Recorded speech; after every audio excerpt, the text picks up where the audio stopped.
লাইফটাকে অনেকটা আমরা এইভাবে দেখার চেষ্টা করি। ঠিক আছে, নেগেটিভিটিও আছে, হঠাৎ করে পজিটিভিটি দেখলেও অল্প অল্প, কিন্তু যখন তুমি সত্যি একদিন দেখবে লাইফটা এতটা বড়, এত কিছু লাইফের মধ্যে আছে। এরকম তোমাদের সাথেও হয় না যে হঠাৎ করে মাঝে মধ্যে খুব ভালো লাগে, খুব পজিটিভ লাগে, মারাত্মক লাগে, হঠাৎ করে বহুত নেগেটিভ লাগে? দেখো, এটা লাইফে নেগেটিভিটি থাকবেই, পজিটিভিটিও থাকবে, তুমি কোনোটাকে বাদ দিতে পারবে না। আচ্ছা, আমরা যেই ভাবি যে আমরা খুব কষ্টে আছি, খুব দুঃখে আছি, তুমি একটা কথা বলো, তুমি কি একাই? মানে আর কেউ দুঃখে নেই?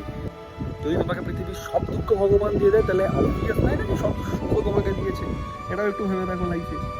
হয়তো তোমার বস বা তোমার গার্লফ্রেন্ড বা তোমার বয়ফ্রেন্ড বা তোমার মা বা তোমার বাবা বা তোমার, তুমি যাকেই দোষ দিচ্ছ তারও হয়তো দোষ আছে, বাট অ্যাট দ্য এন্ড তোমারও দোষ আছে বস, এটা অস্বীকার করতে পারবে না। লাইফটা দেখবে যখন একদম ছোট্ট খুব অন্ধকারের থেকে আস্তে আস্তে হঠাৎ করে যখন লাইফে একটা সুন্দর আলো আসবে, তখন মনে হবে at the end everything is worth it.